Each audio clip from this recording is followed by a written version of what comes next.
Hello, listeners. Welcome to Crack the Wellness Code podcast, a space where we discuss all things health and wellness. This podcast aims to educate, inspire, empower, and impact, thereby leaving you feeling uplifted. Happy listening.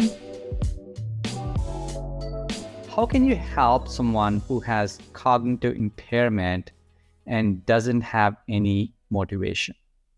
This is really going into the realm that's beyond just behavioral, get into neurocognitive as well.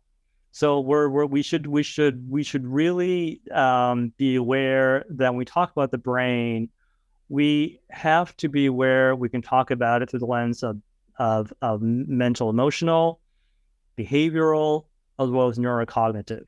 Now they can overlap. So what do you do with someone who's lack of motivation? Someone who just doesn't feel a sense of will to live? Well, there could be issues that around trauma.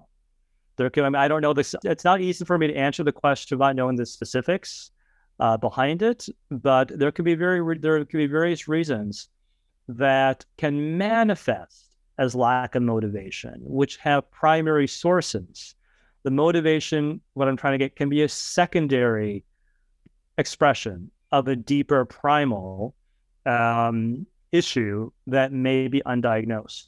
So I'm not here to diagnose. I'm not here to give the specifics on this idea, but I guess the one thing I'll say is that we have to recognize that there could be deeper issues that are more primal, like trauma or other things that are happening in the person's life that could manifest as secondary behavioral patterns, such as lack of motivation and feeling a lack of inspiration or joy. Yeah, definitely. And you said and even neurochemical, let's just say, as well as neurochemical. Got it. Well, in this particular question, the person said that this, person has cognitive impairment.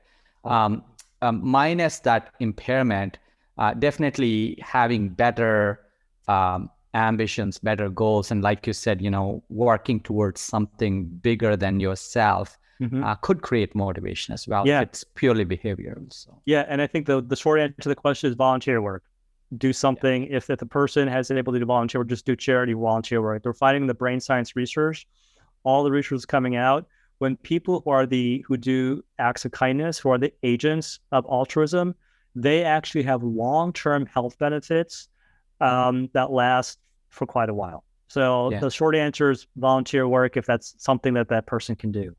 Yeah, and I'll add to that, if you go and see people who are in worse situations than you. I was in Africa, for example, where there was this school where they didn't have any walls. All that they had was sticks, all around this. They thought that was a room. It was not even a room, right? So when you see situations like that where people are living in much worse situations, then you want to help them, like you said, volunteer and help, and then your pains go away in many ways. So thank you. That wraps up today's edition of Crack the Wellness Code podcast. If you want to know more about this episode and many such archive pleasures, then make sure you download our CWC Kushi app, available both in app and Play Store. Thank you for listening.